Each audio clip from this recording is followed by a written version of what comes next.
Hello my dear students, today again I am your Rashmi Didi તમારી સામે સ્ટેટિસ્ટિક્સનો જેમ મેં તમને પ્રોમિસ કર્યું હતું એવી રીતે સેમ ક્વેશ્ચન માટે જે મીન ફાઇન્ડ કરવાનું છે એ ક્વેશ્ચન લઈને આવી ગઈ છું.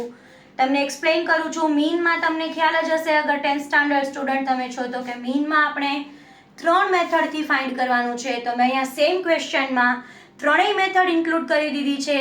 જો તમારે સેપરેટ મેથડ સમજવી હોય તો તમે મને જરૂરથી કમેન્ટ કરીને જણાવજો. Meanwhile, let us start with the question. Here is to find mean. Mean એટલે શું કીધું આપણે? એવરેજ. એવરેજ મતલબ બધા જે આપણી પાસે ફ્રીક્વન્સી કે ડેટા છે એનો એક એવરેજ વેલ્યુ શું નીકળે છે એ અહીંયા આપણે જોવાનું છે. અગેન અહીંયા આપણી પાસે ગ્રુપ્ડ ડેટા છે. સેમ ક્વેશ્ચન છે એટલે સેમ ગ્રુપ છે. You can see 5 to 15, 15 to 25 and so on. અને એની ફ્રીક્વન્સી પણ એ છે 6, 11, 21, 23 and so on. રાઈટ. હવે અહીંયા આપણે શું કરવાનું છે? અહીંયા આપણે અમુક કોલમ્સ બનાવવા પડશે.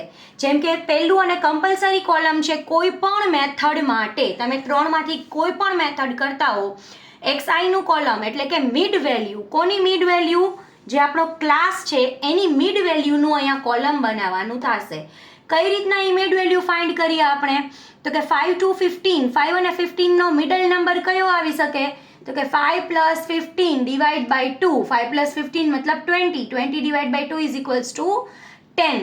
Likewise h એટલે કે આપણી ક્લાસ લેન્થ કેટલી? 10 10 ની છે, બરાબર?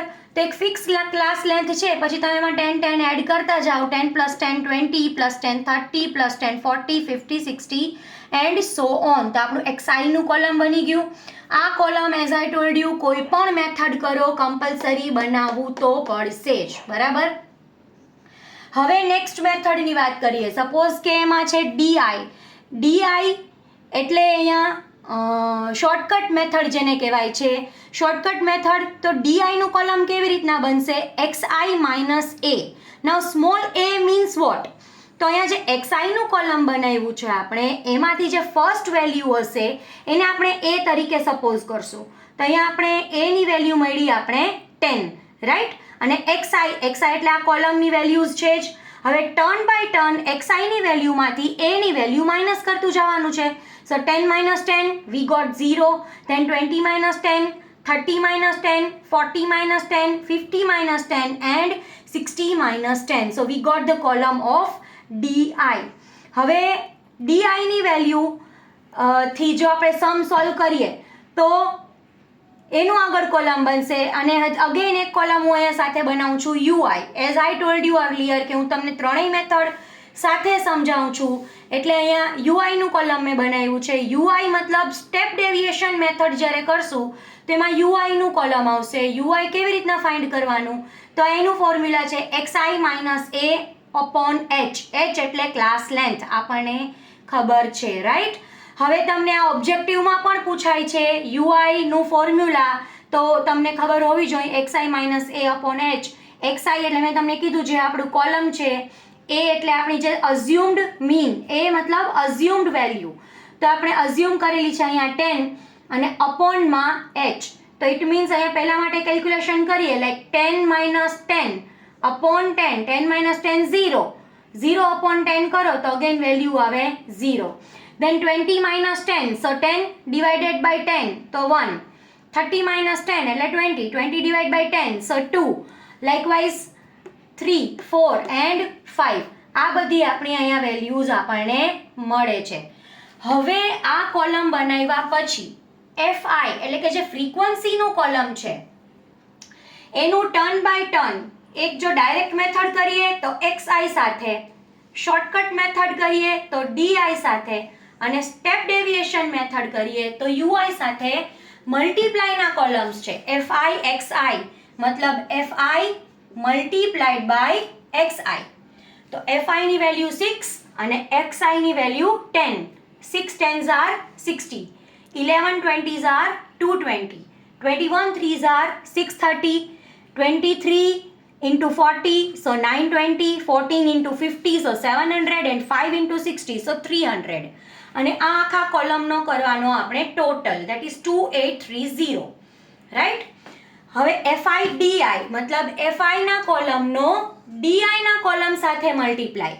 તો આ FI અને આ DI 6 zeros are 0, 11 tens are 110, 21 into 20 so 420, 23 into 30 so 690, 14 into 40 so 560, 5 into 50 so 250. બધાનું મલ્ટીપ્લાય કરી અને એનો બી ટોટલ કરી રાખવાનો અને લાસ્ટમાં FIUI મતલબ FI એટલે કે ફ્રીક્વન્સીના કોલમનો મલ્ટીપ્લાય UI ના કોલમ સાથે. Same way 6 zeros are 0, 11 ones are 11, 21 twos are 42 and so on multiply કરી અને એનો બી ટોટલ કરી નાખ્યો છે. અહીંયા તમારે FI ના કોલમનો ટોટલ કરવાનો થશે અને પ્લસ જે મલ્ટીપ્લિકેશનના કોલમ્સ છે એનો પણ ટોટલ કરવાનો થશે. ટોટલ એટલે જેને આપણે કહીએ સિગ્મા, બરાબર? સિગ્મા મતલબ ટોટલ. હવે આ આખું ટેબલ પ્રિપેર કર્યા પછી આપણે એને ફોર્મ્યુલાઝમાં જસ્ટ પ્લેસ ઓન કરવાનું છે. તો અહીંયા આપણે વાત કરીએ ડાયરેક્ટ મેથડની. જો ડાયરેક્ટ મેથડથી સમ સોલ્વ કરવાનો છે તો ખાલી XIનું જ કોલમ બનાવવાનું આવે અને FIXIનું કોલમ બનાવવાનું આવે. અહીંયા DI કે UI કે FIDI કે FIUIનું કોલમ બનાવવાનું આવતું નથી. ડાયરેક્ટ મેથડનું formula sigma FIXI upon sigma FI. Sigma means total as I told you. તો FIXI ના કોલમનો ટોટલ કેટલો આવ્યો અહીંયા આપણને 2830 અને સિગ્મા FI નો ટોટલ મળ્યો અહીંયા આપણને 80. So 2830 divided by 80 we got 35.375 years. બરાબર? કારણ કે એજની વાત કરીએ છીએ તો એવરેજ એજ આવે છે 35.375. હવે આપણે શોર્ટકટ મેથડની વાત કરીએ તો શોર્ટકટ મેથડમાં આપણે DIના કોલમની રિક્વાયરમેન્ટ જોશે. બટ DI માટે એઝ આઈ ટોલ્ડ યુ XIનું કોલમ તો બધા માટે કમ્પલસરી બનશે જ. એ પછી બનશે DIનું કોલમ અને FIDIનું કોલમ, બરાબર? તો અને અહીંયા આપણે ટોટલ 80 અને 2030 these are our totals. એનું ફોર્મ્યુલા બનશે A plus sigma FIDI upon sigma FI. કારણ કે આપણે A ને અહીંયા જ્યારે DIનું કોલમ બનાવ્યું હતું ત્યારે A ને માઇનસ કર્યો હતો તો એ ઇફેક્ટને કેન્સલ કરવા અહીંયા આપણે ફોર્મ્યુલામાં શું કરશું? A ને પ્લસ કરશું. તો A ની વેલ્યુ આપણે પહેલા જ સપોઝ કરી લીધી છે, that is 10 plus sigma FIDI આપણને મળી ગયું અહીંયા 2030 upon 80 0 cut 203 divided by 8 so I got 25.375.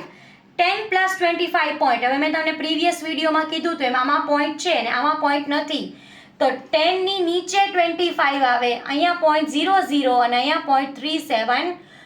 so 10 plus 25 we got 35.375.